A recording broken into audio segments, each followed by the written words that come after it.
बैठ के काम कर साहब लाज के इस तरह ना पोस्ट काट रोटी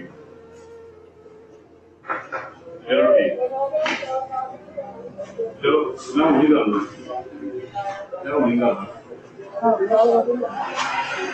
यार ਅਸੀਂ ਜੇ ਕੋਈ ਇਤਨਾ ਲੰਮਾ ਵੇ ਪੋਸਟ ਕਾਟ ਕੇ ਕੰਮ ਕਰੇ ਭਾਈ ਪਹਿਲਾਂ ਉਹਨੇ ਚੜੀ ਗਰੁੱਪ ਦੇ ਵਿੱਚ ਮੈਂ ਨਹੀਂ ਚੜੀ ਰਾਤ ਨੂੰ ਗਰੁੱਪ ਦੀ ਸੰਗ ਮਾਰਨਾ ਨਾ ਮੈਂ ਤੇ ਮਾਰਨਾ ਬੰਦੇ ਦਾ ਪੁੱਤਰ ਬਣ ਹਣ ਫਾਈਟ ਤੇ ਕਾਲ ਕਰੂਗੇ ਓਏ ਕਰ ਕੇ ਮੈਂ ਨਾਮ ਨਹੀਂ ਕੀਤੀ ਮੈਂ ਨਹੀਂ ਕੀਤੀ ਜਿਹੜੇ ਨਾਮ ਨੇ ਕਹਿੰਦੇ ਫੇਸਬੁੱਕ ਤੇ ਹੋਏ ਯਾਰ ਉਹ ਕੀ ਕਰਾਂਗੇ ਅਸੀਂ ਬਾਤ ਪਹਿਲਾਂ ਉਹਨੂੰ ਮਾਫ ਕਰ ਦੇ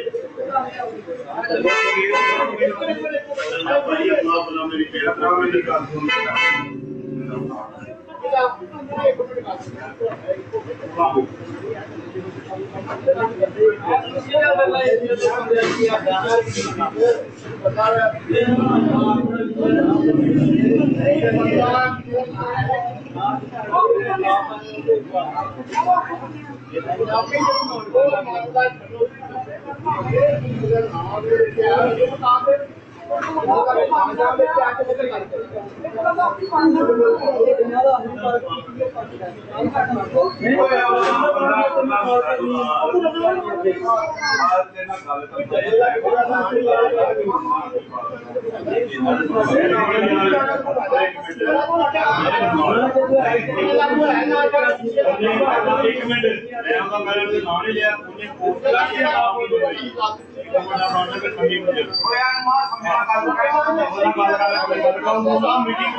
ਆਪੇ ਕਿਤੇ ਮੰਗਦਾ ਪਿਆ